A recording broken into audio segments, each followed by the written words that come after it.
So, you want to make money online. Have you ever thought about selling on Etsy? Well, this video is all about how to start selling on Etsy. Let's get on into it. The first step to start selling on Etsy is to do some product research and market research. You want to make sure that your item is going to sell, and you want to make sure that you're not going to be a little fish in a big pond. You want to be a big fish in a little pond, right? The best way to make sure that the item that you were interested in selling is by going right onto Etsy. You're going to type that item in. Say you want to sell maybe a military t-shirt. I always say this, I don't sell a military t-shirt, but for some reason in every single video, that is my example. Don't know why. You are going to scroll down and see if you can see any bestsellers, popular now, any sort of badges that are going to indicate that a lot of people are purchasing this. Another really good one that I forgot to mention just a little bit ago is 20 plus people have this in their cart. That is going to tell you that people are actively looking for it and people are actively buying it, which is exactly what you want. The next step is to go in and purchase any of the softwares, items, products, anything that you need to produce this item. Now on Etsy, you can sell two different things. You can sell a physical product, so that's something that you are going to physically ship out to your customers, or you're going to sell a digital product. Everything has to be handmade by you. The only exception to this rule is vintage items that are at least 20 years old. In this step, this is when you are going to go and make sure that you are going to be making a profit, and make sure that making this item and selling it, maybe shipping it, everything that goes into it is going to be worth your time. So I want you to kind of take a close look at all the prices, see how expensive it is generally going to cost you to make one item. Then after you figure out that cost, or your cost of goods, I want you to figure out what price that you are going to be selling it at. Once you figure out those two numbers, you are going to take your price that you're selling at minus your cost of goods, so all of the items that it took to produce the item, and you are going to calculate that and see what your profit is.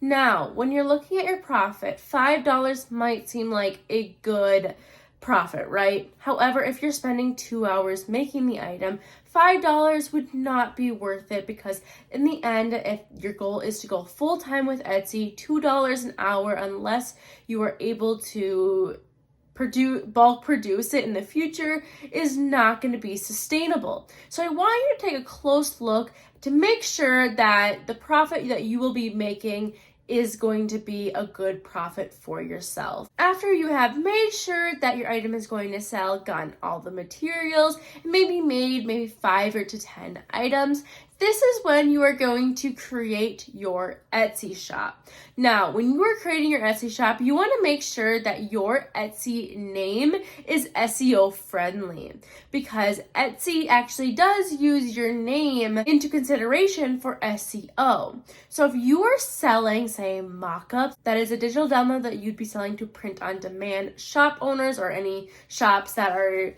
needing maybe a mock-up for their items, then you would want a name that has mock-ups in it.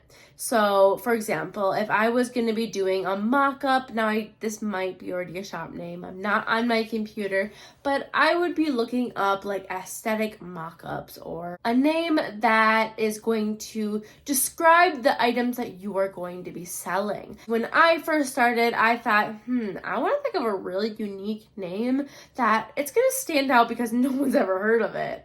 However, if no one's ever heard of it, no one's typing that in. So when I was first starting, I did that, and then I had to actually go and change my Etsy shop name because I wanted to make it SEO friendly.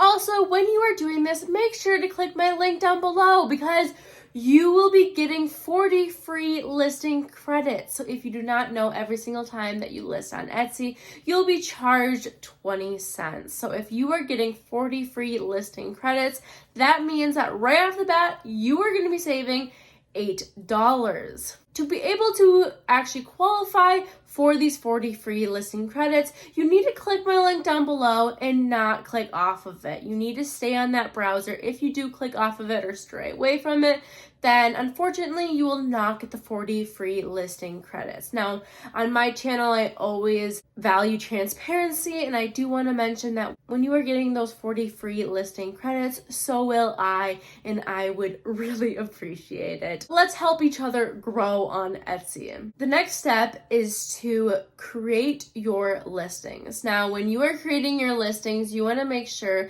that you are using the correct SEO. It's important to use long tail keywords instead of short tail keywords. I'll give you a quick example of what those two are and what's the difference. So a long tail keyword is more in-depth descriptive keywords. So if I was selling, again, a military mom t-shirt, that would be a long tail keyword because it is getting directed towards military moms and only military moms. However, if I was still selling that military mom t-shirt and I put a green t-shirt, that would be a short tail keyword. It's pretty vague. That could be shown in front of thousands, if not millions, of people that are looking for green t-shirts. However, most of those people that are looking for green t-shirts are probably not a military mom, so the SEO that you would want to be using is a military mom t-shirt, because it's important that you are directing your listings in front of more people, because when Etsy is deciding to show your items in front of a lot of people, they are looking at your conversion rate. It's important to have a conversion rate in between, I would say 2 to 5, or if higher than that, that's great. And the way that they look at your conversion rate is how many clicks you get versus how many sales. So if you're doing the green t-shirt and people are clicking on your listings but not actually buying it, it is gonna hurt your conversion rate. One thing I always mention in a lot of my videos is make sure to answer all of your questions in your description. This is gonna eliminate people having to A, contact you to figure out a question, or B, to ultimately get confused and click off altogether. When people are having to message you to get some questions answered, that is leaving time for them to second guess that purchase and ultimately not purchase it at all. You want to make sure that you are making the process of shopping for your customers really simple and pleasing, because those are when people are gonna look at your item, say, yes, I want this, and go ahead and purchase it.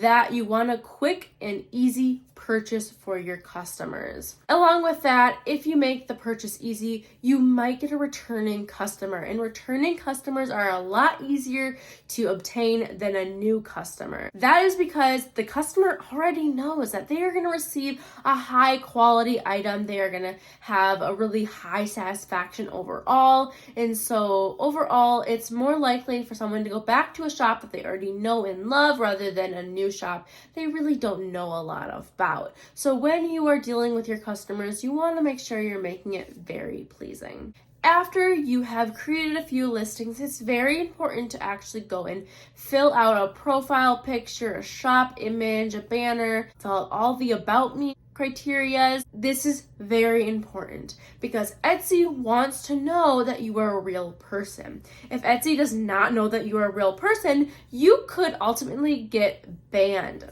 Etsy does this because they want to avoid any robots or anything like that joining Etsy and just making a lot of money. They want to make sure that real people are on Etsy. So I would say within the first day of you creating your Etsy shop, make sure to put out some time to fill in all of your about me's and all of those other sections. Along with that, your customers want to know who they're buying from. So if they can see some pictures of you, this might entice them to purchase from your shop because they know that there's a real person behind the shop. That is all I have for you guys today. I have so much more on this topic, so make sure to subscribe so you can see further videos from me.